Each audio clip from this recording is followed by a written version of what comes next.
Now we're looking at our what's called a dual capacitor, and what that simply means is that inside this unit is a capacitor for the compressor and a capacitor for the outdoor fan motor, and it's all made into one unit, and it's called a dual capacitor.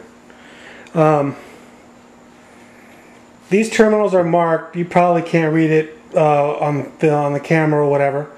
They're marked fan, hermetic, or HERM, and C, which stands for common, or sometimes it's written COMM. And to replace one, well, you have the same markings on here. So you take the terminal marked fan on here, which happens to be this wire, and pull it off, and simply put it on the new capacitor on the terminal that's marked fan. Take off the common and put it on common. And you know, it's just that simple. Like I said, it's like paint by numbers. And I have here a Pepsi can just as a size reference. But your capacitors can have different shapes and sizes, and they have different values.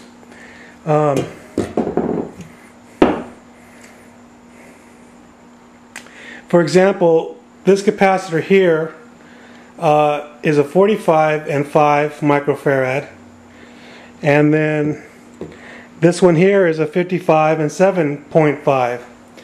So it doesn't necessarily a bigger capacitor doesn't necessarily have a higher capacitance. You have to read the value of what the capacitance is. For example, here's another one that's 55 and 5, and as you can see, it's marked fan, common, hermetic, and this is a different shape. It's an oval shape. So your capacitors can have different shapes, and they come in different sizes. Sometimes you might have a separate capacitor just for your compressor. For example, this one here is a 55 microfarad, but it only has 2 terminals. It doesn't have a capacitor built into this unit for the outdoor fan motor. This particular capacitor is for the compressor only. And what you would have in a case like that is you would have a separate capacitor for your fan motor. It'd probably be something that looks like this. This is a 5 microfarad capacitor. And let me try to zoom in here so you can see the writing on here. Let's see, we could probably read this one. I don't know how this zooming is going to go. But you can see it says, where's my little pointer? We have right here, it's 45, which is the capacitor for the compressor, plus 5, which is the capacitor for the outdoor fan motor, and then it has the abbreviation MFD, which stands for microfarad. So you need to know 2 things when you're replacing your capacitor. You need to know the capacitance of it, like 45 and 5, or in the case of the other one, it was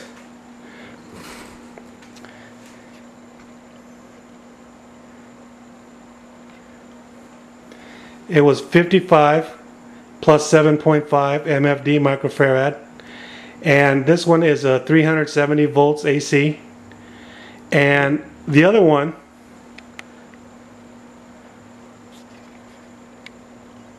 was 440 volts AC.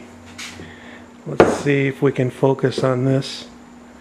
I should have pointed that out sooner. Well, you can't see it real well, but right here it says 440 VAC, which stands for volts AC. Now, your capacitor won't always say microfarad. Well,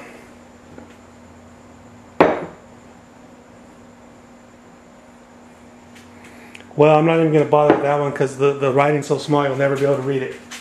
But there's another symbol,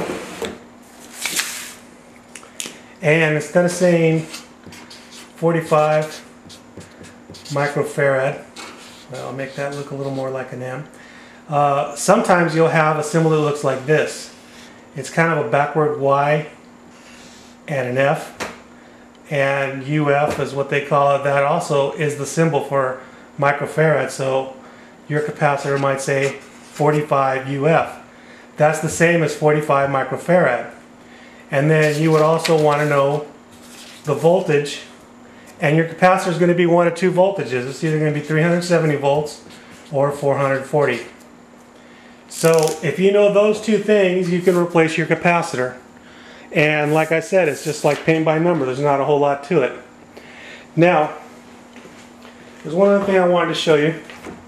If your capacitor goes out, you'll notice this capacitor here, it looks pretty flat on top, and you know it's an indentation here, and this side is rolled, and the inside looks perfectly smooth and flat. So this is a new capacitor.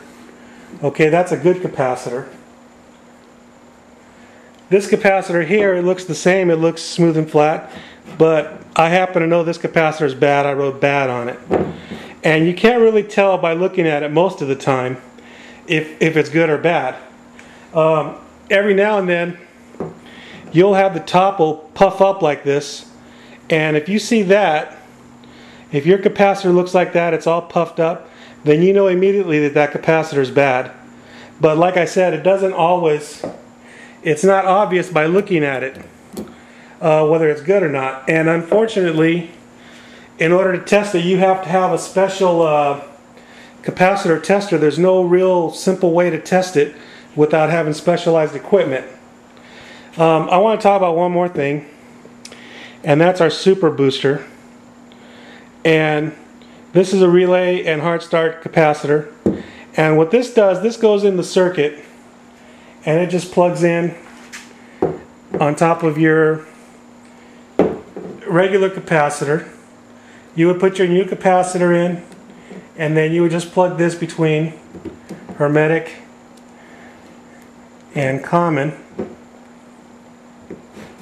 and it would just sit in there in the circuit. And what this device does is when the compressor tries to start, it gives it a little extra boost, and it helps it get going, because oftentimes your capacitors will pop on startup because there's too much voltage or amperage going through them, because the compressor is starting to get old or whatever, and it takes a little more energy to get it to start.